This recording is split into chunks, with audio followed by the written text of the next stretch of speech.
नमस्कार दोस्तों। कल है 15 अगस्त। भारत के लिए एक ऐसा दिन जिस दिन को देखने के लिए हमने कई सौ साल लगा दिए, कितनी कुर्बानियाँ दी, पता नहीं क्या-क्या सहा। पहले मुगलों से, फिर अंग्रेज़ों से, फिर जाके फाइनली हमें आज़ादी मिली। 15 अगस्त 1947 को हमारा आज़ादी दिवस है। तो आप अपना आज़ादी दिवस कैसे सेलिब्रेट करना चाहते हैं? क्या आप घर पे पार्टी करना चाहते हैं? या बाहर पार्टी है, छुट्टी का दिन तो है। क्या आप कहीं घूमने जा रहे हैं?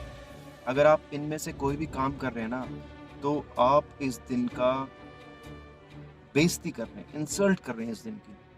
आप इस दिन पे कुछ ऐसा काम कीजिए कि सच में हम हिंदुस्तानियों को आज़ादी मिली, तो इस आज़ादी दिवस को एक पवित्रता से बनाया जाए, एक ऐसे तरीके से बनाया जाए कि आज़ादी का मतलब समझ आए। मतलब आज आज हम अंग्रेज़ों से, मुगलों से तो आज़ाद हो गए हैं, पर हम किस चीज़ से आज़ाद नहीं हुए हैं? हम सोच से आज़ाद नहीं हुए। कैसी सोच?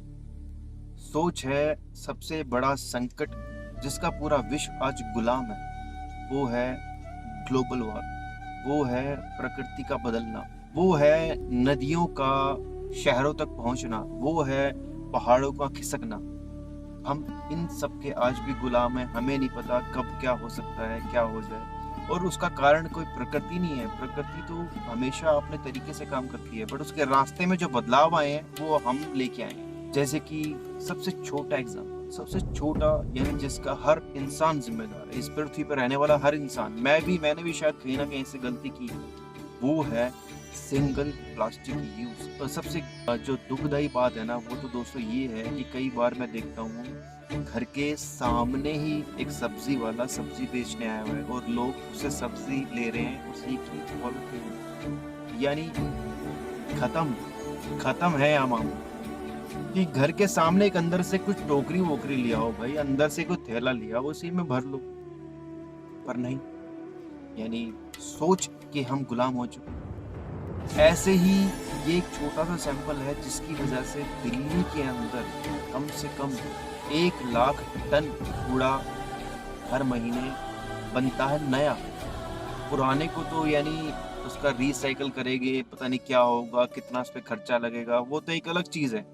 बट 1 लाख टन कूड़ा, आप सोच सकते हो 1 लाख टन, सोच के देखिए, यानी यहाँ पे टन रख के देखिए एक बार।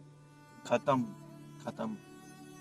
दूसरी बात, घरों में हम एसी यूज़ करते हैं। वो एसी यानी बंदा मोटी सी कंबल लेके ओढ़ के सोएगा उस एसी के अंदर। यानी उस एसी का सर्दी का मज़ा लेने के लिए। यानी पतली चद्दर हो, टेम्परेचर थोड़ा बढ़ा दो एसी का, या उसको ऑटोमेटिक मोड पे लगा दो कि भई अपने आप बंद हो जाए, चल जाए, या आप खुद सोच सकते हो इसके आगे।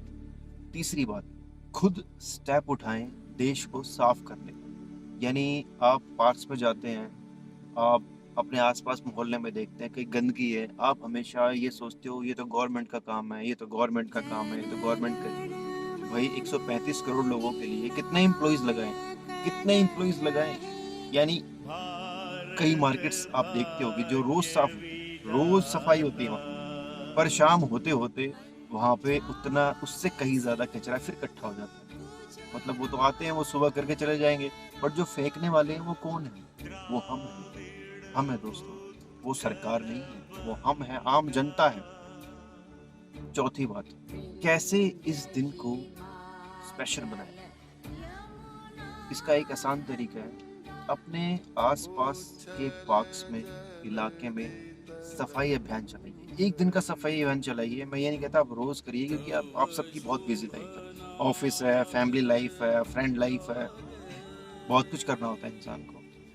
पर एक दिन को स्पेशल कैसे बनाया जा सकता है, इसको क्रांतिकारी कैसे बनाया जा सकता है, वो है एक दिन, कल 15 अगस्त है, अपने आस-पास के पार्क्स में जाइए, अपने मोहल्ले में या कहीं भी आप जहाँ पे रहते हैं सोसाइटी में, एक सफाई अभियान चलाइए खुद से।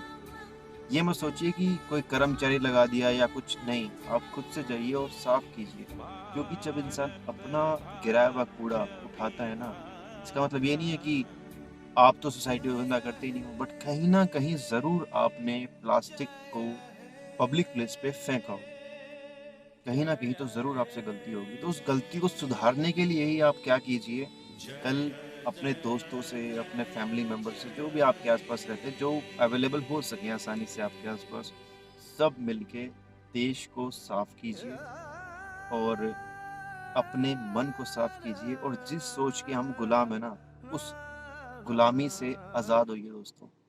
क्योंकि ये जो प्रकृति है ना, ये किसी को देखती नहीं है, ना ये धर्म देखती है, ना जाति देखती है, ना अमीरी देखती है, ना ये गरीबी देखती है। जब इसका प्रकोप होता है तो वहाँ पे सब बह जाते हैं। जो भी उसके सामने आए, इंसान, जानवर, कीड़े-मकोड़े, वो सबको बहा ले जाती है। तो क्या आप ऐसा ही भविष्य चाहते हैं? और सबसे खास बात, आपके छोटे बच्चे हैं, तो आप अपने बच्चे को क्या भविष्य देना चाहते हैं? आप उसके लिए अच्छा स्कूल, कॉलेज सब ढूँढ रहे होंगे, उसके लिए इन्वेस्टमेंट कर रहे होंगे। बट आने वाले टाइम में उसके लिए नेचर ही सेव नहीं रहेगी, तो इतनी इन्वेस्टमेंट का फ़ायदा क्या है? यानी वो इन्वेस्टमेंट भी आपकी ज़ीरो हो गई है। तो उस इन्वेस्टमेंट को जारी जारी रखिए और साथ में ये इन्वेस्टमेंट कीजिए, प्रकृति को बचाइए। प्रकृति ही जीवन है दोस्तों। हम प्रकृति का एक छोटा-सा हिस्सा है, बट उस छोटे से हिस्से ने इस पूरी प्रकृति को हिला रखा है। कुत्ते ने, घोड़े ने, शेर ने, कीड़े-मकोड़ों ने प्रकृति का कुछ बिगाड़ा नहीं है। एक इंसान इकलौता इंसान है जिसने प्रकृति की ऐसी की तैसी की हुई है और उस इंसान ही वो उस प्रकृति को सँभाल सकता है। कोई जानवर आके ये रिस्पॉन्सिबिलिटी नहीं लेगा कि वो प्रकृति को सँभाले, क्योंकि उन्हें भी तो जीना है। उनके पास इतना दिमाग नहीं है। दिमाग दिया है सिर्फ़ इंसान को। इंसान ने क्या-क्या नहीं किया अपने जीवन में। मैं गाड़ी में बैठा हूँ, आप घर में बैठे हो, हर इंसान अ, कितनी मशीनें हैं हमारे पास जो हमारे काम को मिनटों में, सेकंडों में कर देती हैं। तो हमने ही इस प्रकृति की ऐसी-तैसी की है, तो कृपया करके हम ही इसको बचा सकते हैं। तो आप स्टेप उठाइए और इस प्रकृति को बचाइए दोस्तों। जय हिंद।